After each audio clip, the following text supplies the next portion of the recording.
Thank you for staying with us, and we're talking with Ian Gawler. And Ian is, amongst many things, a pioneer in mind-body medicine.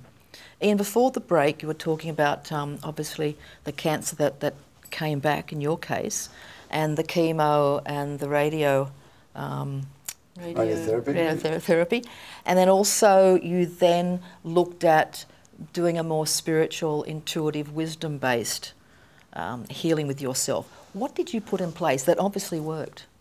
Well, I think the key things, Robyn, were actually starting with the diet, and because that's the essential building blocks of the body. You know, and as a veterinarian, again, that I really connected with that because we're trained in nutrition and we see it as an important part of animal health. And it amazes me, you know, as I get more, or as I became more familiar with human health, how discounted food and nutrition is in human health. It seems to me like it's an obvious starting point. So for me, I really went into the dietary side of it very intensively, and I found it really helpful. I think it made a huge difference, and I think it does in any health condition. It's just a basic starting point for me in terms of what constitutes good health or what it's going to help with healing. And meditation? And then meditation became a real focus, and I was very fortunate that Ainsley Mears, that great psychiatrist, was present in Melbourne at that time, and he'd put forward this idea that intensive meditation might help people to recover from cancer, which was quite a radical thought in the mid-70s.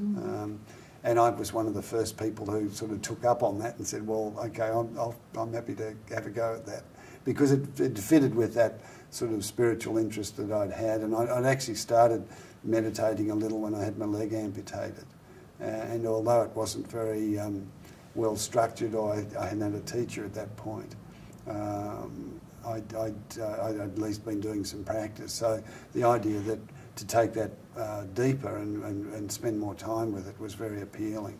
And I think there's no doubt that made a huge difference as well on many levels. So one of the things that happens when you meditate is you become more aware, and that's both in the, you know, the direct, immediate sense of just noticing what's going on in the physical world, as it were, but you become more conscious of your emotional state and what's going on with your mind. Your mind becomes clearer, you think clearer, tend to make better decisions, but also it puts you more in touch with that inner wisdom that we were talking about.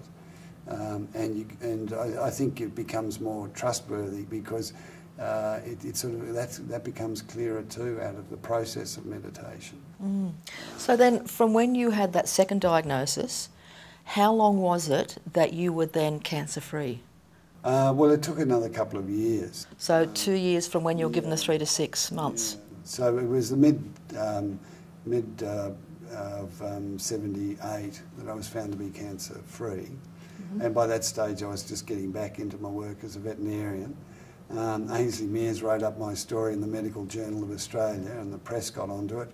And so increasingly people were asking me, well, is there anything in what you did that might help me? And so it was 3 years later that I thought, well, perhaps there's an opportunity to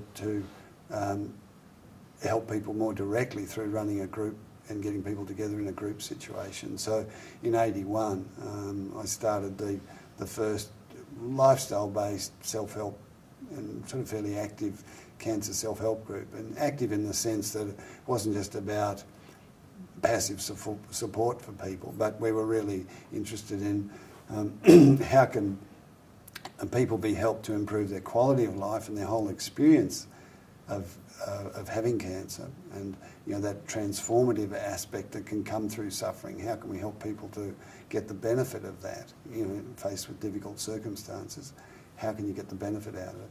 But then, more particularly, how can we help people to survive?